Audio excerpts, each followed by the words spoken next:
Azizlar, assalomu alaykum. Salomatmisizlar, charchamayapsizlarmi? Mana bugun O'zbekistonimizga Milketta mahsulotlarimiz yetib keldi. Mana ko'rishingiz mumkin qanchalik kattalikda konteynerimizda. Xudo xohlasa O'zbekistonimizning barcha viloyat, tumanlari va do'konlaridan so'rasangiz Milketta mahsulotimiz bo'ladi. Marhamat, ko'rishingiz mumkin. Shedevr mahsulotlar. Mana bunaqangi yangi turdagilar ham Xudo xohlasa.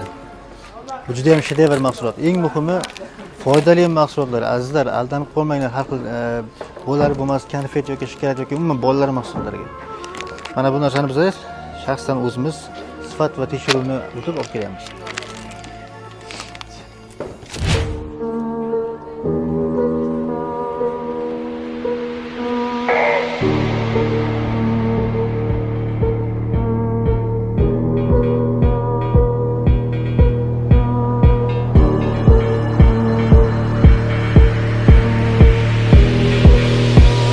Azizlar, assalomu alaykum. Salomatmisizlar, charchamayapsizlarmi? Azizlar, mana ko'rib turganingizdek vagonimiz hali hanuz bo'shagani yo'q, hali hanuz toshishyapti. Mana salkam 4 soat vaqt bo'libdi. 4 soatdan beri hali bo'shagani yo'q. Azizlar, kutib qoling, Xudo xolasa O'zbekistonimizning jamiki viloyat, shahar, tuman do'konlarida, marketlarida Xudo xolasa tojik xurmo va Milketta mahsulotlarimiz o'z egalarini topadi. Marhamat, ko'rishingiz mumkin.